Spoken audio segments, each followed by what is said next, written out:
Madam तुमच्याविषयी थोडीशी माहिती द्या आणि तुम्ही मतदारांना काय अपील करत असाल? नमस्कार, मी निकिता निलेश खारकर. मी भारतीय जनता पार्टी महिला मोर्चा अध्यक्ष होती. आता मला रामशेठ ठाकूर साहेब, महेश बालदी साहेब, प्रीतम दादा, तसेच प्रशांत दादा, जय म्हात्रे साहेब त्यांनी विश्वास दाखवून मला हा जिल्हा परिषदेचा तिकीट मिळवून दिलेला आहे. तर मी त्यांचा विश्वासावर मी खरोखर जनतेसाठी काहीतरी करून दाखवेन, हा माझ्यावर विश्वास दाखवल्याचा त्यांना मी पुरावा देईन.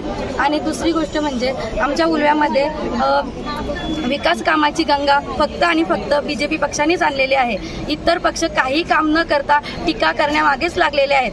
तर त्यांचं काम टीका करण्याचं आहे, तर आपला विकासाचं काम आहे तो करतच राहू आणि पराभूत केल्याशिवाय त्यांना राहणार नाही, ही मी शाश्वती देते भारतीय जनता पार्टीला. धन्यवाद. निकिता निलेश खारकर या आहेत. वाहनगाणामधून गीतेश त्र्यंबक पाटील मात्रे आणि गव्हाण गणापूर या जिज्ञासा कोली या काही. भारतीय जनता पार्टी ही केंद्रापासून ते राज्यापर्यंत स्थानिक स्वराज्य संस्थांमध्ये पूर्ण फॉर्मला आहे. तुम्हाला काय तुमच्या गटातून आणि गणातून तुम्हाला किती मताधिक्य आणि कसा प्रतिसाद भेटेल मतदारांचा? नक्कीच. जशी देशात मोदींच्या नेतृत्वाखाली देशात सत्ता आहे, फडणवीस साहेबांच्या नेतृत्वाखाली राज्यात सत्ता आहे. मुंबई महानगरपालिका ज्या पद्धतीने जिंकली, पनवेल महानगरपालिका ज्या पद्धतीने जिंकली, त्याच पद्धतीनं बहुतांश जास्त मताधिक्याने इथली गव्हाण जिल्हा परिषद, वडगड जिल्हा परिषद ह्या आम्ही जिंकणार आहोत, हा आम्हाला मिळतो. पंचायत समितीवर कायम शेतकरी कामगार पक्षाचं वर्चस्व राहिलं आहे. ते वर्चस्व मोडून काढण्याचा प्रयत्न ह्यावेळी होईल का? नक्कीच होईल. आजपर्यंत शेतकरी कामगार पक्षाची सत्ता ही गव्हाण जिल्हा परिषदेवर राहिलेली आहे, परंतु हा नवीन इतिहास हा आम्ही तरुण वर्ग घडवणार आहोत आणि शेका पक्षाचा जो बालेकिल्ला हा जिल्हा परिषदचा होता, गव्हाण जिल्हा परिषदचा, तो मोडून काढून विकासाचा तिथे झेंडा रोवणार आहोत भारतीय जनता पार्टीचा. ऐनवेळेस अमर मात्रे भाजपा सोडून गेले, इतर ठिकाणी महाविकास आघाडीमध्ये गेलेले आहे, त्याचा किती फटका तुम्हाला बसेल? नक्कीच फटका असा काही बसणार नाही, कारण की आम्हाला माहिती आहे की जी उलव्यात राहणारी जनता आहे ती सुज्ञ आहे, सुशिक्षित आहे आणि ती नेहमी भारतीय जनता पक्षाच्या पाठीशी उभी राहणार आहे.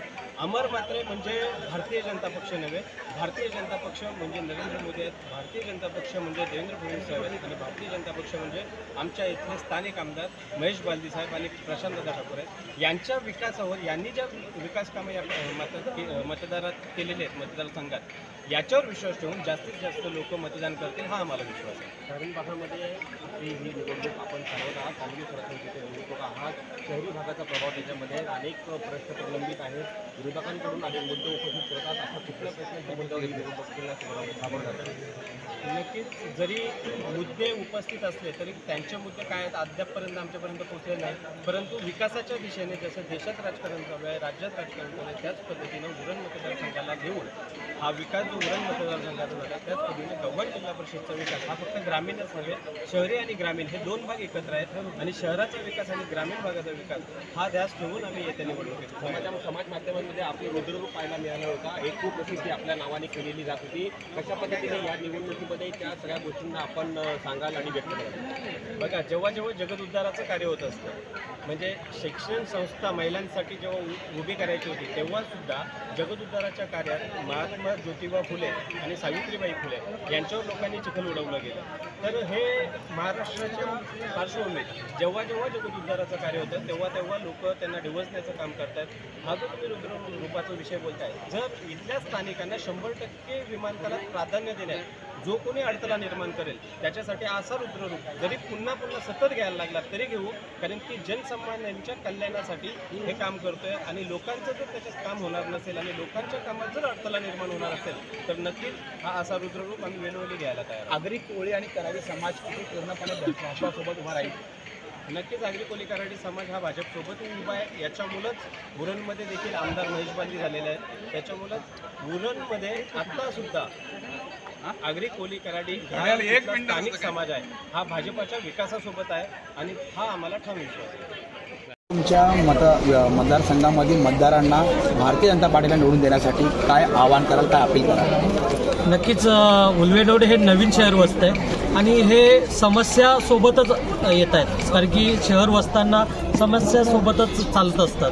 तसेच आम्हा सर्वांना आपल्यालाही माहीत आहे की आमदार महेश शेठ बालदी, रामशेठ ठाकूर साहेब, प्रशांतदादा ठाकूर, प्रीतमदादा म्हात्रे यांच्या नेतृत्वाने बहुतांश उल्वानोडची विकास कामं हे होत आहेत.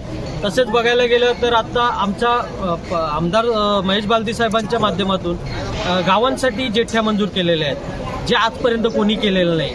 हे आमच्या पक्षाची धोरणं आहेत. आम्ही नक्कीच हे लोकांपर्यंत पोहोचवणार आहोत की आम्ही काय देणार आहोत. त्याची पक्षाची ध्येय धोरणं येणार आहेत, जाहीरनामा येणारच आहे. आणि तसेच आम्ही स्वतः उमेदवार आमच्या माध्यमातून उल्वानोडसाठी काय सुसज्ज करू शकतो हे आम्ही नक्कीच मतदारांना देणार आहोत. तुमच्या मतदारसंघामध्ये कॉलनीसुद्धा आहेत, तर सिडकोचा बोलबाला आहे, सिडकोचं प्राबल्य आहे. सिडकोच्या माध्यमातून विकास कामं आणि झेडपीचं एकत्रितपणे त्यांचा आपण म्हणू शकतो की साथ, या मदतीने तुम्ही भविष्यामध्ये काय नागरिकांना सांगाल, कशी विकास कामं? नक्कीच जशी पाहायला गेलं तर उल्वानोड हे कॉन्क्रीटचं जंगल झालेलं आहे. इथं निसर्ग खूप चांगलं असं झाडं झुडपं होती, पण आता त्याचं लोप झालेलं आहे. पण तसंच आम्ही एक संकल्पना मांडलेली आहे, जे कोस्टर रोड आहे, जो उल्वानोडला मिळालेला सागरी किनारा आहे, साधारणतः 4 किलोमीटरचा सागरी किनारा आहे. तो सागरी किनारा लोकांना मरीन ड्राईव्हसारखं कसं ककरून देता येईल, ही MMB-कडून आणि आमदार महेश शेठ बालदी साहेबांकडून आम्ही हे प्रस्ताव दिलेला आहे. आणि हा प्रस्ताव आम्ही लवकरच लोकांसाठी, कारण की लोकांना नॅचरल श्वास कसा घेता येईल याची आमची पहिली पाऊल असणार आहे. त्याविषयी माहिती द्या आणि नागरिकांना तुम्ही मतदारांना काय अपील कराल? नमस्कार. आज आम्ही भारतीय जनता पार्टी गव्हाण जिल्हा परिषद भाजपाचे अधिकृत उमेदवार ही माझी स्वतः पत्नी निकिता निलेश खारकर यांच्या उमेदवारीचा अर्ज दाखल केला आहे. तसेच वहाल गणातून आम्ही वितेश त्रिंबक म्हात्रे यांना उमेदवारी दिलेली आहे आणि गव्हाण आपले पंचायत समिती गणातून जिज्ञासा कोळी ताईंना आम्ही उमेदवारी दिलेली आहे. आम्हाला नक्कीच विश्वास आहे साहेब की या आम्ही युवक मंडळी आहोत. हा 100% हा शेका पक्षाचा बालेकिल्ला होता, त्याचा इतिहास मोडून काढणार 100% आम्हाला खात्री आहे. मला सांगा, तुमच्या मिसेस ज्या ह्या भारतीय जनता पार्टी महिला मोर्चाच्या सुद्धा पदाधिकारी होत्या, महिलांचा कसा प्रतिसाद असेल निवडणुकीमध्ये? आता मगाशी आम्ही उल्व्यावरून निघालो तर नागरिकांचा एवढा मोठा उत्स्फूर्त प्रतिसाद होता की रस्त्यावर खूप गर्दी जमा झाली होती आणि विरोधकांना एक जागा उरली नाही, म्हणजे लोक नव्हती सोबत फॉर्म भरायला.